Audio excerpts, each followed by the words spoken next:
A powerful typhoon is bearing down on Vietnam, forcing a massive evacuation and shutting down a popular Chinese tourist destination.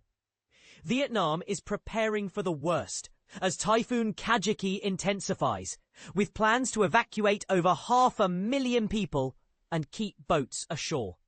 The storm's path is expected to bring it to the country's east coast on Monday, local time.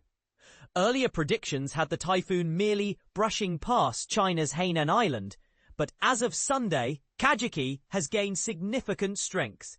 Vietnam's weather agency reports winds reaching an alarming 166 kilometers per hour, and it's expected to strengthen further, with wind speeds potentially reaching a devastating 180 kilometers per hour.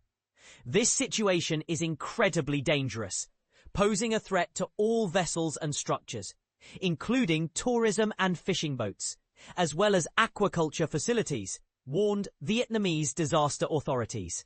And here's where it gets controversial.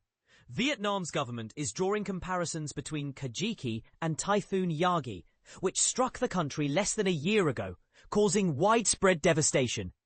Yagi resulted in the loss of approximately 300 lives and $3.3 billion in property damage. The Vietnamese government has advised people in the projected path of the typhoon to stay indoors after 2 p.m. on Sunday, with soldiers on standby to assist. 7 coastal provinces have already banned boats from leaving shore, and Vietnam Airlines has cancelled flights to and from central cities. But the impact isn't limited to Vietnam. Sanya, a popular tourist city in China known for its resorts and beaches, has closed its attractions, businesses, and public transport. China's weather agency is forecasting heavy rainfall and strong winds in Hainan and nearby regions, with some areas expected to receive over 300 millimeters of rain in just 2 days. Sanya has issued a red typhoon alert, the highest in China's warning system, and is preparing for the worst. City officials are urging residents to be ready for extreme conditions, with all classes, construction, and non-essential businesses suspended. This is a stark reminder of the devastating impact of extreme weather events, which are becoming increasingly frequent and intense due to climate change.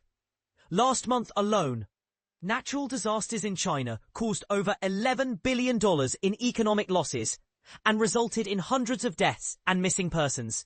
As we witness the power of nature, it's important to consider the role of climate change and our collective responsibility to address it. What are your thoughts on the increasing frequency and intensity of extreme weather events? Do you think enough is being done to mitigate the impacts of climate change? Feel free to share your thoughts and opinions in the comments below.